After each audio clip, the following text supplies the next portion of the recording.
Okay, welcome back to some more Higurashi. Last time we got a little tour of Hinamizawa. Talked about stuff. We saw a wild Rena in the garbage dump. And this time we're going to, I think they said they're gonna go talk to Rena's dad, so let's see. Heading back from the garbage mountain, a white building came into view as they approached the center of the village. Oishi went on to explain that it was the only little hospital in the village, the Erie Clinic. We going? A black car was parked by the front door of the Erie Clinic, and a young man in a white coat was talking to another man dressed in a suit. Then, when the man noticed Oishi driving the car, he rushed over to the driver's seat. Oh my god. Oh, it's Kumagai. Beast. They just, I don't know, is it the first time we've seen Kumagai in the consorts? クマちゃん、どうしてここに？いやー、大石さんがひなみ沢に行くっていうから、てっきり入江診療所に向かったのかなって。警察無線も繋がらなかったから、直接迎えに来たんですよ。無線が？おかしいな。As soon as he heard that, Oishi fiddled with the radio beside the steering wheel. Indeed, the light was out, and there's no indication it was receiving transmissions. あら、本当だ。これは面倒かけちゃいましたね。で、何のご用で？あれ、忘れてましたか？今日って例の懇親会の日じゃないですか。なのに、発起人はどこに行ったって所長が大騒ぎしてるんで、大急ぎで呼びに来たんですよ。発起人って誰ですか？ Probably you. 大石さんですよ。Yeah. As soon as he said that, Oishi stopped to think for a while before shouting "Oh" and smacking his forehead. そうでした、そうでした。ああ、今日月曜だったんですよね。てっきり祝日気分で日曜日のつもりで行っちゃってましたよ。まったくもう。で、この方は？あ、お初にお目にかかります。柿内署の警部で、見ないと申します。As Tomoe stepped out of the car, she bowed her head to the man Oishi called Kuma-chan. Oishi went on to introduce the man as a subordinate of his detective, Kumagai. どうします、大石さん。今からならまだ間に合いますが。ですが、ともいちゃんとの約束もありますからね。あ、でしたら、大石さんは行っちゃってください。私、一人で行ってきますので。いやいや、そういうわけにはいきませんよ。竜宮家の場所をご存知なんですか？あ、いえ。でも、さっき車で来た感じだと、この村って割と見通しのいい区画のようですから。メモ書き程度の地図があれば大丈夫だと思います。まあ、確かに迷うほどの場所ではありませんが。Oishi crossed his arms and groaned, still trying to decide. 心配してくれるのは嬉しいけど。Tomoe bitterly smiled. Apparently, Oishi still had a strong image of her from the old days and was treating her like a child. So she certainly took heed to Oishi's words in the beginning and paid careful attention to her surroundings, but none of the villagers out and about seemed at all concerned. Well, it's probably be fine. His defensive posture seemed a little excessive. まあ、大石さんも心配性ですね。こう見えても私、立派な大人なんですよ。それに、ここに来るまで特に問題もなかったじゃないですか。まあ、そうですね。それじゃ、申し訳ありませんが、私はここで失礼させていただきます。あ、その車でも大丈夫ですか？ええ。無線が使えないのはちょっときついですけど。すみません。お手数ですが、地図をいただけますでしょうか？わかりました。ちょっと待ってくださいね。And then Oishi tore a page out of his police notebook and quickly drew a map, probably scuffed his foot, then handed it to Tomoe. The text was a bit hard to read, but it was easy to understand because he marked every street corner. とめちゃん。はい。一応用心のために言っておきます。竜宮家の訪問が終わったら、まっすぐ沖宮へ戻ってきて I くださ really い。 don't think anything bad would happen to her. Unless like Rena goes a little crazy, which I guess is possible, but それだけは約束してもらえませんか。だからオーバーですってば、大石さん。 Wishi wasn't smiling. He stared at Tomoe with a solemn expression as he handed her the key. It felt like he was a little too worried about the situation, but she appreciated his concern, so she nodded. わかりました。父親に会って話が聞けましたら、まっすぐ帰るようにします。私も挨拶を済ませたらさっさと沖宮署に戻って待っていますので、もし何かありましたら遠慮なく連絡してください。はい。それじゃあこの車、お借りしますね。After saying that, Tomoe took the key from Oishi, climbed into the car, and started the engine. Oishi watched through the rear view mirror until Tomoe's car disappeared around the corner. Tomoe drove toward the Ryuju household, following the notes Oishi provided her. She found the house with less trouble than expected. ここか。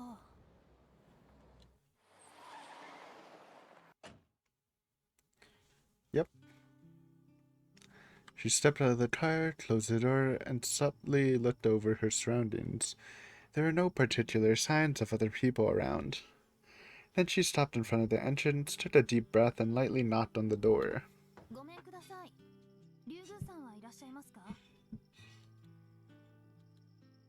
However, there's no response from inside. She knocked on it once more, this time a little louder, but she couldn't hear anything from inside. ごめんください。 Still no reply. ですかな。 Suddenly feeling something out of place near her feet, she dropped her eyes and noticed something like blue paper near the tips of her shoes. When she picked it up, it was a small box of matches.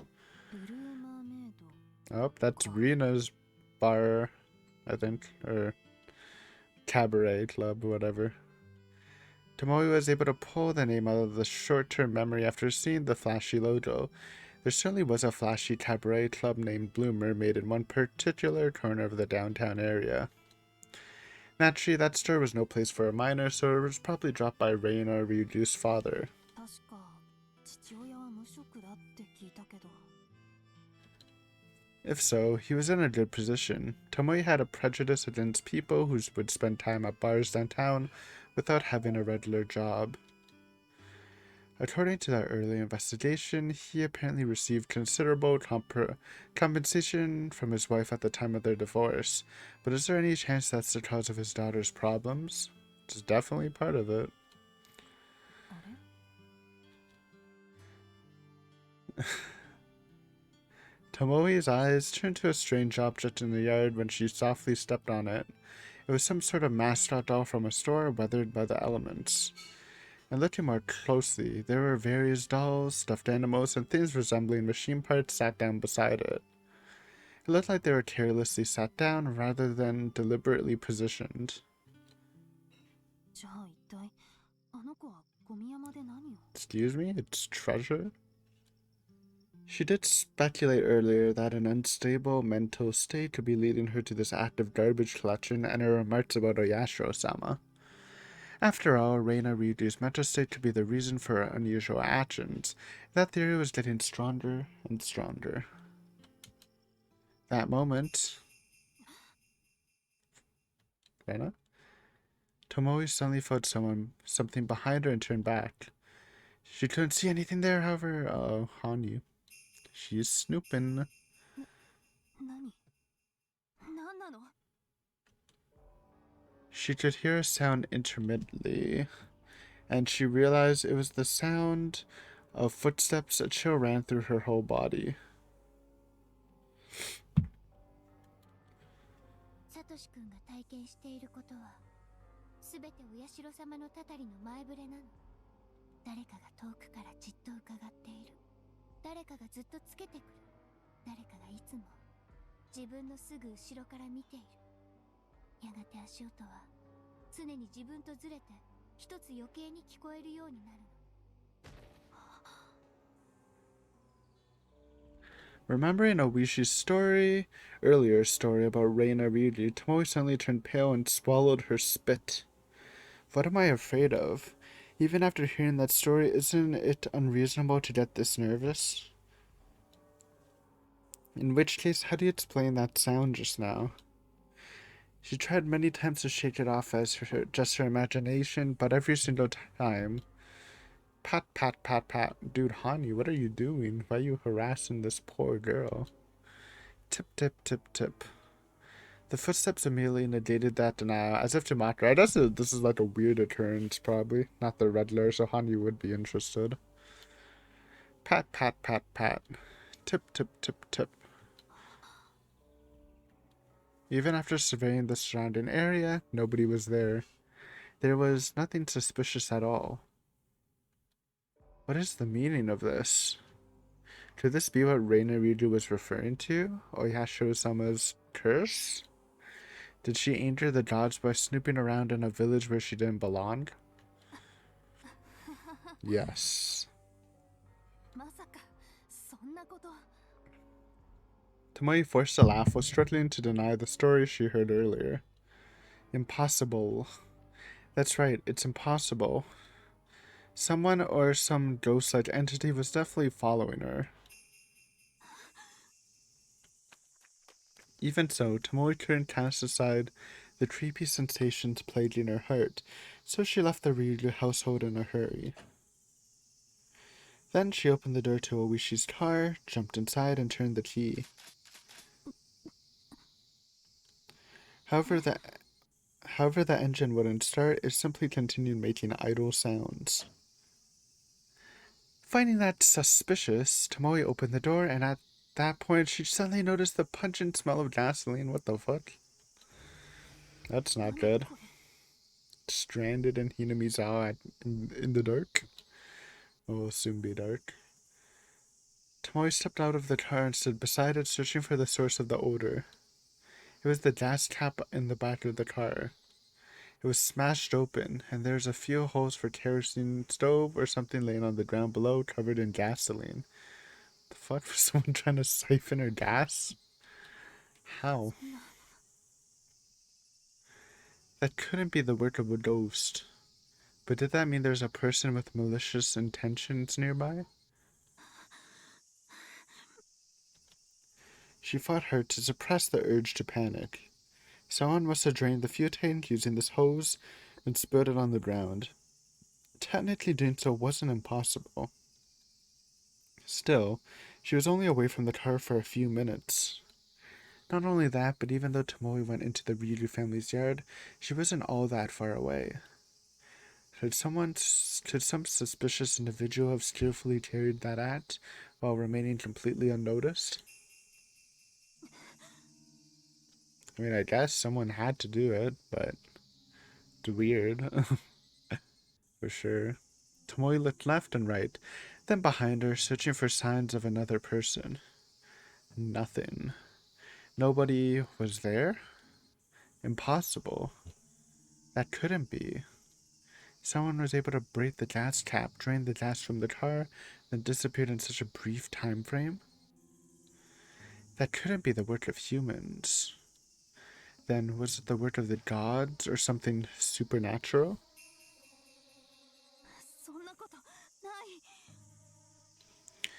Tomoe violently shook her head, then locked the car and started walking the way she came. If her memory is correct, there should be a phone booth just a short distance away. Oh no, not the cursed phone booth. If she could make it there and contact Owishi or someone. Every time she took a step, she could hear the peculiar sound of footsteps just a moment later. It had to be an auditory hallucination. She must just be tired. After hearing so many strange and unsettling stories, her emotions were getting carried away. Tomoe told herself that over and over along the way. But even so, Up until now, she wasn't afraid of ghosts. She didn't even believe they existed. But for the first time in her life, she felt a fear that froze her entire body. She arrived at the fork in the road with the telephone booth right as it got completely dark out. That's pretty spooky. Tomoe wiped the sweat from her forehead and her sleeve as she rushed into the telephone booth. The road had very few streetlights, so if she had arrived just a little later, she might have stumbled on her own feet in the dark. She did bring a flashlight and kept it in the car just in case, but unfortunately she forgot to take it with her. Tomoe muttered her bitter thoughts as she picked up the receiver. However, it was also true that she didn't want to stay in that place for even a moment later. Was it less a sense of dread and a more of a general agitation and feeling of danger? Or... Tomoe inserted 3 10-yen coins, then opened up her police notebook and dialed the number for Okinomiya Station.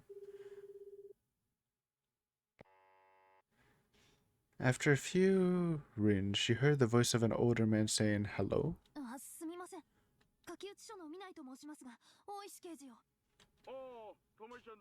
Oh, the old man is Oishi. What that?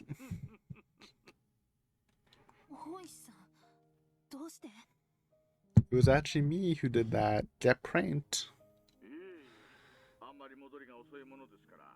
心配になって情報センターで連絡をお待ちしていたんですよ。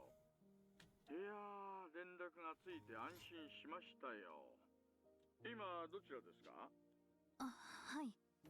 南沢村の電話ボックスの中なんですが。Tomoe briefly explained the story of the gas being drained from her car.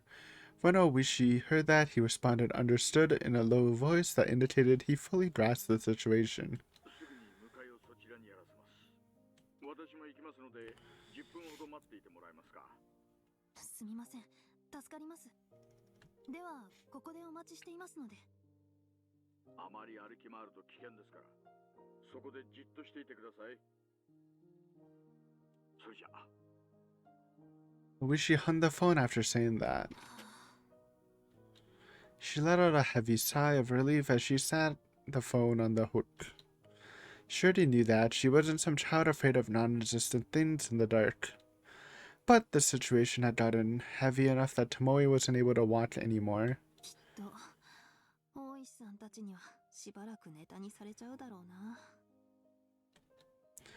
Although Tomoe didn't have the greatest eyesight in the dark, so watching at night was a bad choice anyway. It was best to avoid getting hurt and tripping and falling into a ditch. Tomoe couldn't help but grumble to herself. Regrettably, her long living in the city had made her forget how dark and gloomy a country road at night could be. It wasn't so bad in Ibaraki, although she did have to carry a flashlight at night. Once again, she let out a sigh. The telephone pole she could see through the glass was dimly lit and making an irritating sound. There were countless shadows darting around, from moths or some other type of insect. As soon as they approached the round light bulb, they were either blown away by the heat or burned and gently fell to the ground.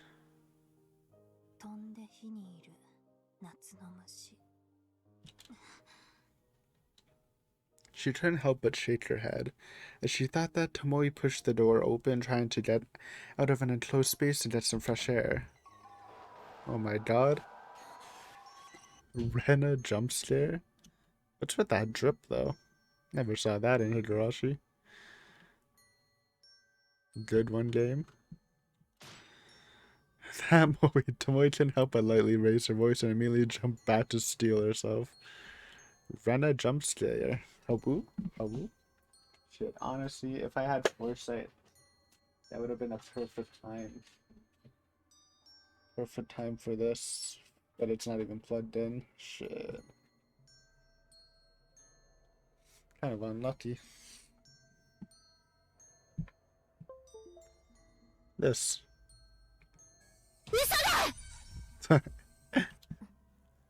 What's up, Rena? been a while. Yes, Tomoe doesn't know her. She hadn't gotten a good look at her face. She'd only been able to make out the hairstyle and clothes from far away. However, Tomoe clearly realized that the girl in front of her was Rena Ryugu.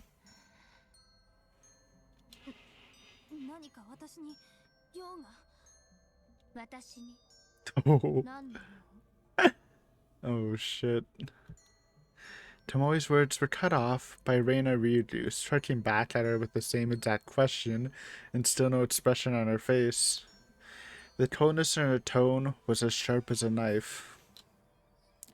The two eyes staring straight at her had a sinister glow among the darkness.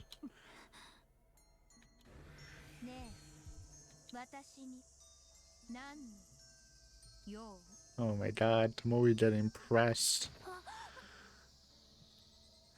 A stiff chill coursed through Tomoe's back. Without her even realizing it, the girl had already trapped her with that narrow box. Rena slowly stepped into the box and squeezed her even tighter. Holy shit. The heck?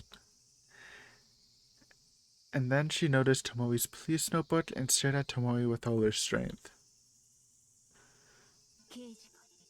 Dude, what's with the drip though? I kind of like it. It looks like her pajamas, kind of, but it's like casual wear. It's nice.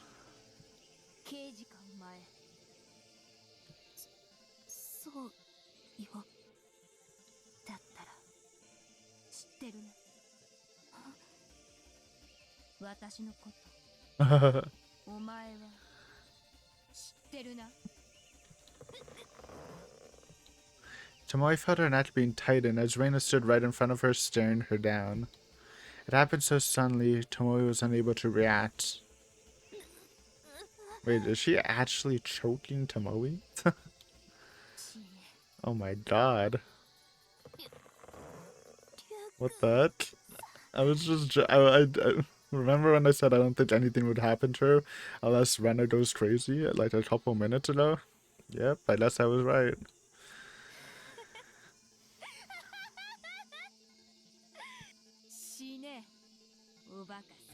What the heck? You don't even know her. She's smart.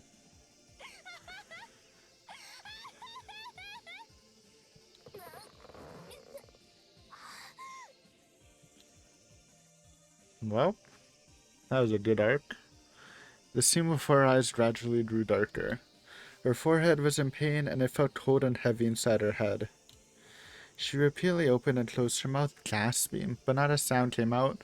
Even breathing was impossible.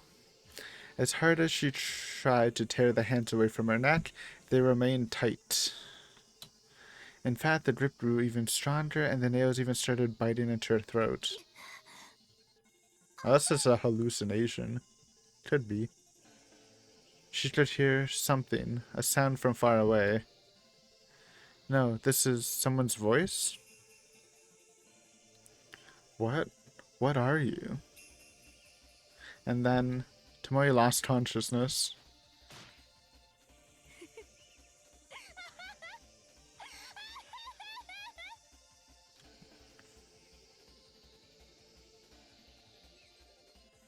Good meme. We're not ending the video, but I am probably gonna take a couple hour break. But it's 0 break for you guys, so I guess it's chill. Wait for it. Huddle. Huddle. Okay. Right, part 2 of your video. After getting choked out by Rena, maybe. Could have been a illusion. When Tomoe opened her eyes, an unfamiliar ceiling came into view. She felt cool indoor air and sensed the faint smell of medicine. And then she felt the sun shining in and heard the crying of sparrows from outside the window. So Tomoe recognized that it was now early morning.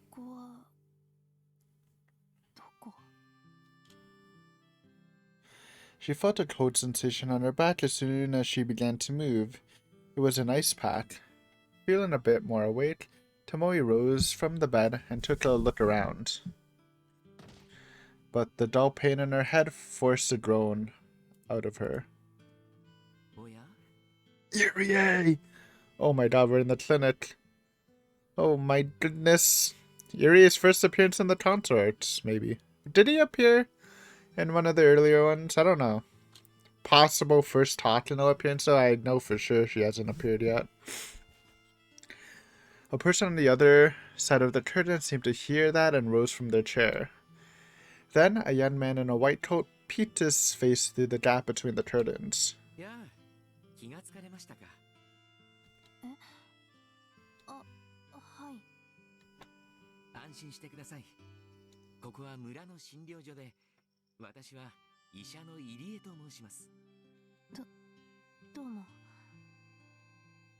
The young doctor named Irie responded to her greeting with a big smile.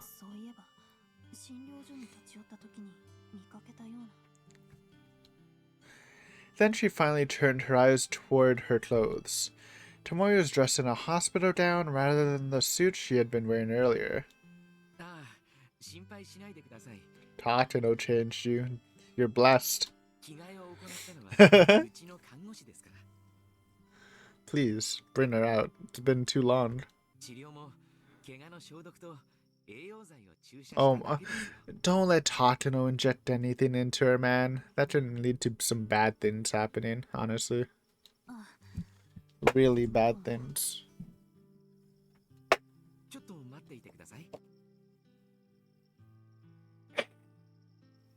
Here, have some ASMR.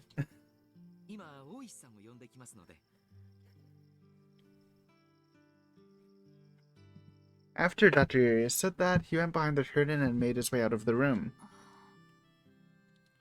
She gently raised her left sleeve.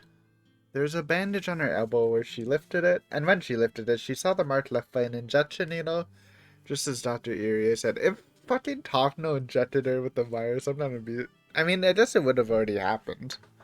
So maybe not. But that would be fucking hilarious. Good classic Takano troll. Before long, a flurry of footsteps could be heard approaching, and the door somewhat violently spun open. Then Oishi emerged from the other side of the curtain. What's up, buddy? Oh, she just woke up.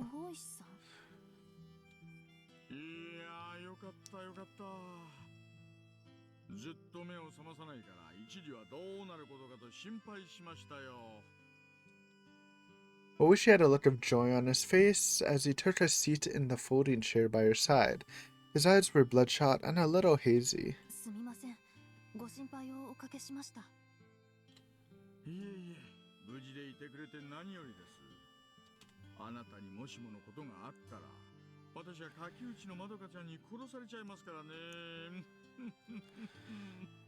True. Tomoe smiled, but Oishi's mutterings felt completely the opposite. Madoka normally had a cynical attitude and would tease her sister, but she was actually more proud and worried about her than anyone else. If something happened to Tomoe and it was his fault, she would never forgive him.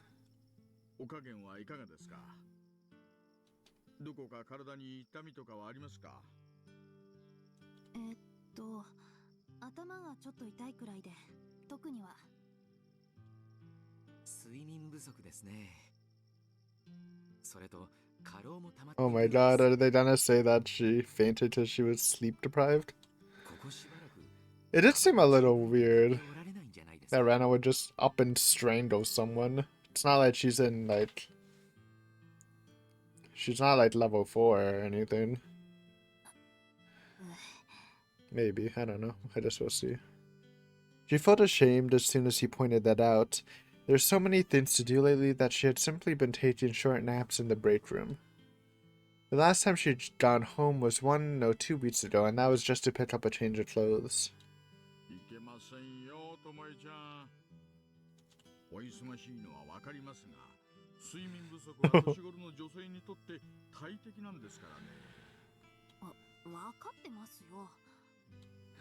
She started to think it over. Even though she intended to take some time off during the long holiday, why was she here? Tomoe grumbled to herself while letting out a dejected sigh. とりあえず大事はないんですね、入江先生。 I like how, like, Oishi's even trusting Eri. I just because he's, like, the closest clinic, and it seemed like he was here all night, so just in case anything sketchy happened. So maybe he doesn't trust him that much. Does they have beef? They usually have beef in fragments. 頭に少しコブはできていますが、転んだ時にぶつけただけのようなので大丈夫でしょう。転んだ時。ああ、それはよかった。入江先生、ちょいとともいちゃんと二人で話がしたいんですが。Show talk to know. どうぞ。Do it, cowards. Do it. 隣の部屋が診察室なので、何かありましたら呼んでください。Dr. Irie left the room after saying that. Oishi locked the door, then returned to his chair at Tomoe's bedside and sat down again.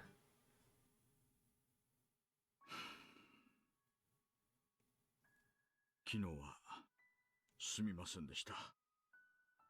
え？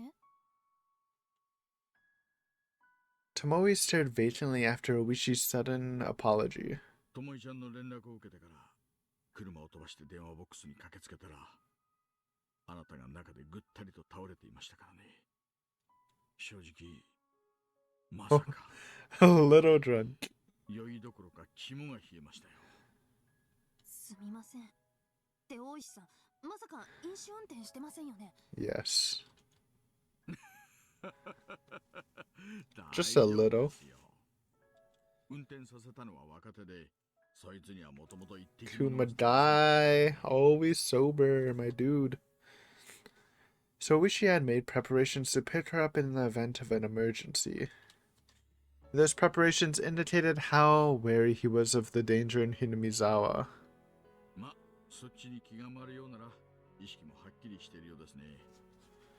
ならちょっと質問をさせてください。 What happened? ともちゃん。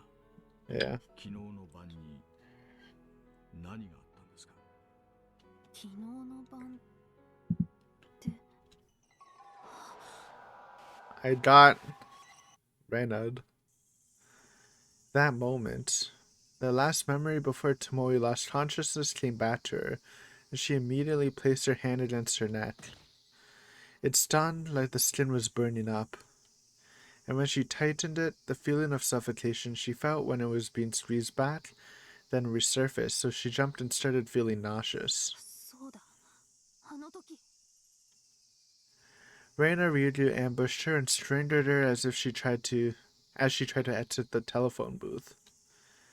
Tomoe desperately resisted, but the tremendous strength was too much to overcome, so the vision in front of her eyes went black and then she lost consciousness. But why? If that was the case, why was she still alive?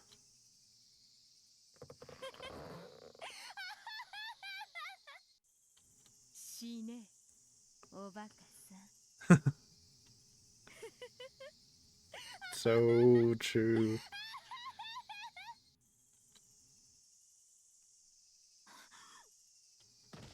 Her entire body began to shake as a chill ran through her. Reina Ryuju was definitely trying to kill Tomoe last night. Her intense hatred and violent, murderous intent were plain to see even in the dark nights. Her fingernails bit into Tomoe's throat hard enough to snap bones, and she was completely merciless. Then it appears that her fingernails are damaged. Dun dun dun. なら、どうして私を殺すのをやめた？ Did she notice Oishi coming and run away? No, there's no way they would have overlooked the signs of an attacker. Then did she let Tomoe go because she wasn't worth killing? That too seemed unlikely. Reina Ryuju was relentlessly attacking at the time like a wild animal. Then why on earth did she do it? As much as Tomoe thought it over, she still couldn't find a reason why her life was spared. どうしました？ともちゃん？あ、いえ。真っ暗の中にいきなりで、 Oof. 相手の顔を見る暇もあ Okay. りませんでした。True. Where was your flip? Judo flip? 剣道です。 Kendo. Oh, well, that's different, actually. He made that offhand comment. Tomoe suddenly realized something suspicious. Based on their encounter at the Garbage Mountain, Rena really didn't look especially strong for someone her age. Well, she actually does have some pretty good physique, as we've seen throughout the series. In fact, even though Reina's school record showed she was fairly capable, Tomoe was even stronger at her age. But despite that, she wasn't able to fight back at all during the attack. そういえばあの事件でも The violent attack at the Ibaraki school. When Reina Ryuji was watching them in the hallway, swinging a metal bat and smashing windows, they said it took multiple people, including the PA teacher, to stop her. Thinking about that, it was an outrageous story. Could a group of strong adults really struggle to stop a young girl on a rampage? それでこの後どうします？入江先生の話だと体力の回復のためにも一日入院して安静にすべきということなんですが。いえ、起きます。とても寝ている場合じゃありませんから。そうですか。わかりました。なら一度沖宮署に戻りますか。どうしました？そこにいると着替えられるんです。 So true. Call Takano to help you. ああ、私のことは気にしないで。Don't mind me. さあどうぞどうぞ。Classic Oishi. 私が気にするんです。 Oh, it's my song. The true console arts banger.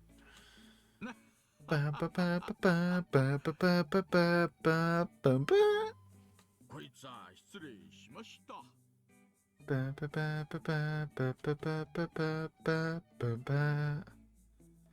saying that, Oishi stepped outside the curtain and turned his back. She was ready to pummel Oishi if he tried to peep at her.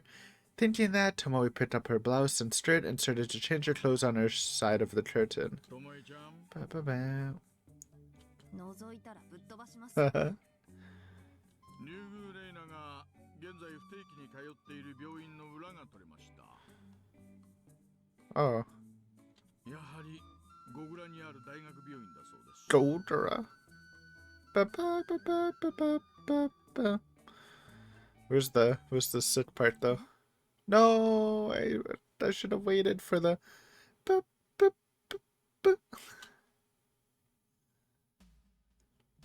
Now we got intense music. Tomoe slipped her arm through the last sleeve on her jacket, then turned toward Oishi on the other side of the curtain. According to Oishi, Reina Ryuryu had been witnessed several times at this hospital. Her visits were irregular, so it could have simply been due to seasonal illness, but Tomoe couldn't help but think it over. A housewife who knew that the girl just happened to run into her at the hospital and tried calling out to her twice, but even though she clearly noticed the woman, she ignored her as if she didn't know her. Okay, random housewife. Sure. 彼女の話だとリュウグウレイナは誰にでも割と愛想のいい子なんですが、その時は感じが違っていたので、よほど体調が悪いのかと心配になったそうですよ。ただ、あっちでの聞き込み調査は県警本部さんか沖宮とは違う警察署さんの管轄でしてね、私らには手も足も出んのです。まして令状の発行なんてほぼ不可能だから相当に活動は制限されちゃいますよ。それでも行きますか？もちろんです。 She answered immediately. Tomoe's fast and courageous judgment was the number one reason Oishi kept his eye on her. さて、 Takano, please just come out and say goodbye. Thanks for coming. After stepping in front of the no, fuck, it's already passed, bro. We're Takano-less for this arc too, man. Maybe next arc we'll be lucky. After stepping in front of the hospital, Tomoe pointed her fingers and rained that out. This was probably one of the largest scale general hospitals in the Chubu region. It was furnished with the latest equipment and technology, and thanks to that, it was full of talented young staff. However, any patient seeking treatment is required to present a letter of recommendation, so anyone coming here without one is typically referred to as secondary office. But more importantly, they were extremely reliable when it came to patient care and protection of personal information, even though as a workday, the waiting room was packed with people waiting for exams. 商売繁盛ね。いい話じゃないけど。 It's not particularly desirable for police and hospitals to be extremely busy. That's true, I guess. Just then, there's a pharmacy just beyond the hallway of the waiting room. A nurse at the window was looking down at a girl bowing her head, handing over a prescription. Rena? あの、 Natsumi! She's back. はい。 What that? I honestly thought we wouldn't see her again this arc. こちらが呼び出し番号になります。 That's funny. できましたらお呼びしますので、しばらく待合室でお待ちください。あ、はい。 She goes to the same hospital as Rena. The girl bowed once more after taking the tade with a reference number. Her face looked familiar, with the same drip. And then she stopped in her tracks as soon as she saw Tomoe's face. Tomoe was momentarily at a loss when she saw that expression, but she began smiling in the friendliest way possible.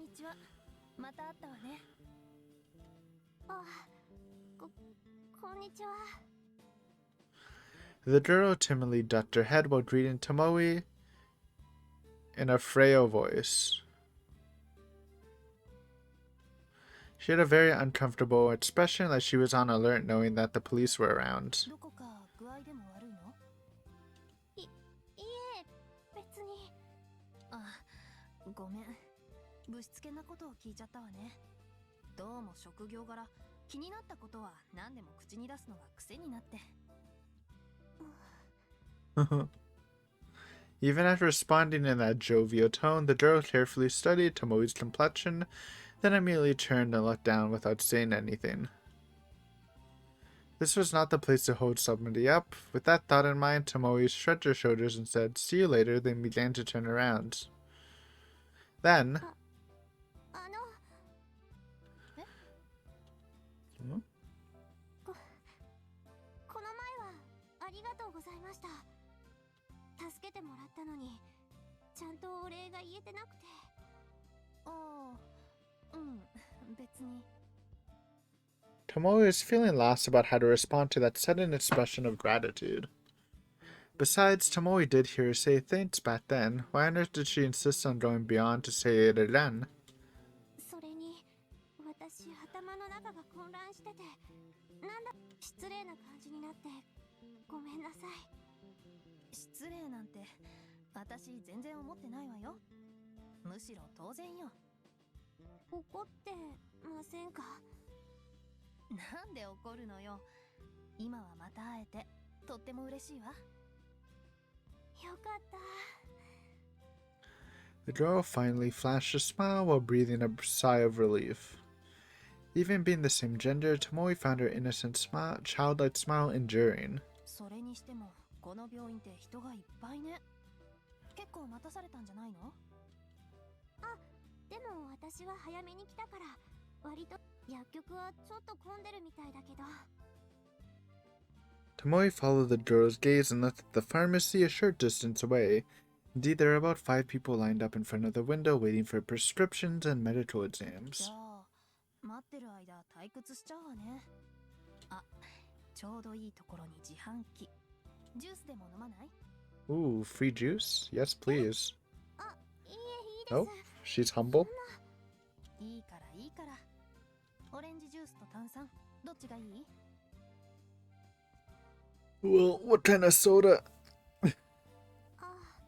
Orange juice and dryer. Interesting. As soon as Tomoe heard that, she put a coin in the nearby vending machine and pressed the orange juice button. Then she pressed it again and pulled out 2 bottles. はい、これでいい？ありがとうございます。そうだ、お金。いいって。それとも私の買ったジュース Mhm. が飲めないってか？そんなこと冗談だって。喫茶店よりは安いんだし遠慮しないで。はい、ありがとうございます。 Then Tomoe pulled the tab and slapped down her drink in one gulp. Jesus. The sweet smell of and taste of citrus spread throughout her mouth, and the cold sensation refreshingly ran down her throat, but at the same time her stomach started to say, "Give me more." そういえば診療所から直行で朝食食べてなかったっけ？ In which case, maybe it would have been better to drink milk. This thought to Tomoe while she quickly gulped down the rest. 早いですね。Mhm.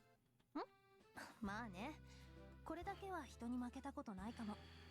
給食の時は男子とガチでやり合って、もっと女の子らしくしろなんて先生によく怒られたものよ。あ、いただきます。 The girl relaxed her expression, then took a sip with both hands on the cane. Her mannerisms were like a cute little animal. Tomoe silently watched and smiled. おいしい。なかなかいけるよね。初めて見るメーカーだからどうかなって思ったけど、これは当たりね。柿内にも持って帰ろうかな。え、刑事さん、柿内の方なんですか？そうよ。で、あなたも？ Yep. あ、はい。半年前に沖宮から引っ越したんです。 The girl went on to explain that she lived in a new residential area not far from Tomoe's apartment. へえ、偶然。ということは、私は茨城から2ヶ月前に来たばかりだし、 I あ didn't. なたが Yeah. 先輩ね。 Wow, she's been there longer than Tomoe. I didn't know that, actually. 先輩ってそんな。あ、おう、私は見ないよ。忘れちゃった？すみません。 The girl showed her slump as she apologized for forgetting. She's a good kid. そんなに気にしないで。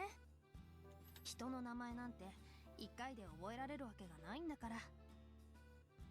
でも私は名字よりともえって呼んでくれた方が嬉しいかな。ともえ？柔道のともえ投げのって、なんか嫌な例えね。Huh. 色気がないっていうか。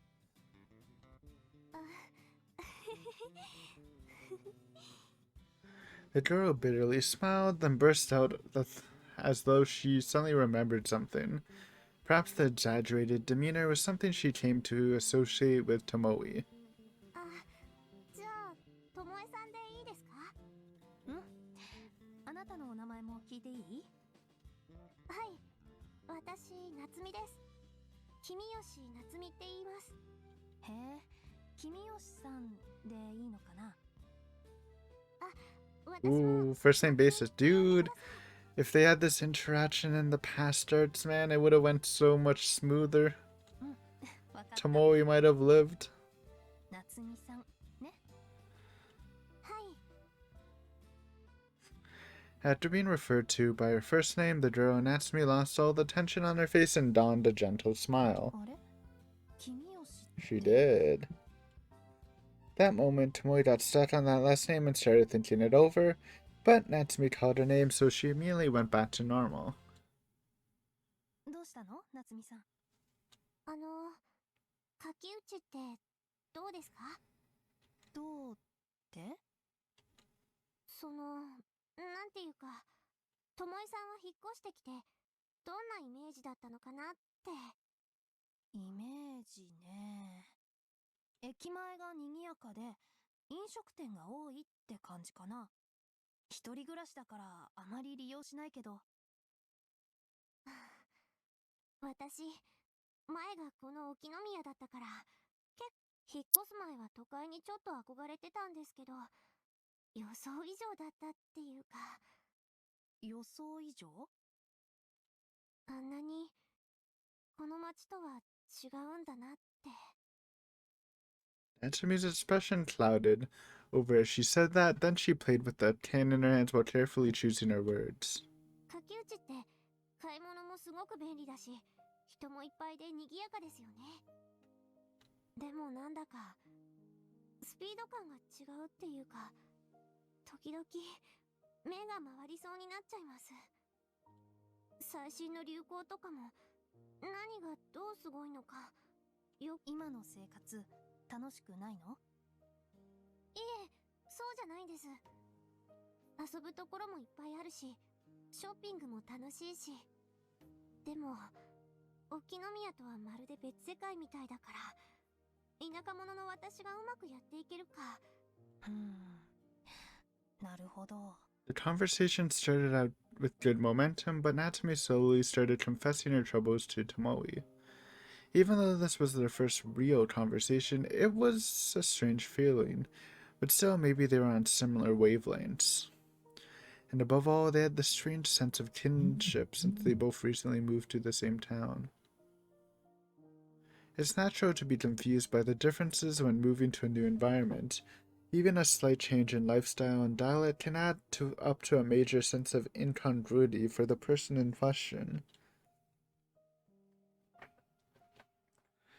Of course, some people are able to accept those differences quickly, but for those who can't, the sense of incongruity accumulates and unwittingly causes them stress. As a result, they close themselves off to stop those uncomfortable feelings while continuing to conceal their anxiety. この子の場合、後者か。 Yep. And in most cases, it's difficult for those around them to notice that, because for them, doing so is perfectly natural. As a result, the fatigue of repeated exertion builds up without anyone being aware of it, even the person themselves, and it takes a toll on their mind and body. それに Natsumi went on to explain she enrolled in a cram school right after moving to Tokihogushi. Of course, the classwork and lifestyle were completely different from her earlier experience, so it took everything for her just to keep up with the daily material. During the flow of the conversation, Tomoe heard the name of Natsumi's high school. It was a famous school that even she had heard of. お母さんが勧めてくれたんです。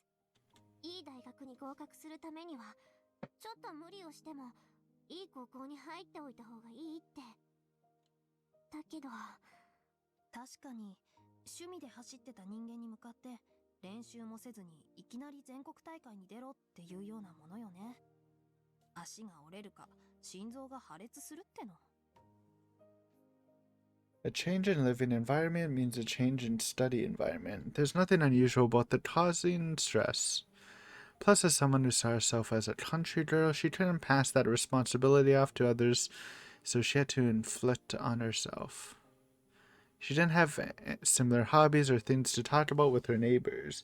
She couldn't keep up with the classwork, and she felt it was her fault she was different from everyone else. A child like that doesn't even realize they're accumulating stress, let alone understand how to vent that stress. In which case, it really should be the responsibility of the surrounding adults to look after her. すみません、ともえさん。 That being said, I think we're gonna leave it here. I think it's about an hour, including the first part. So, good sesh, good sesh. Thanks for watching as always, and next time we'll see the finale of Tomoe probably giving some good advice to Natsumi, preventing the whole shit from the last two arcs from ever happening, question mark? That'd be cool, and this fragment was based.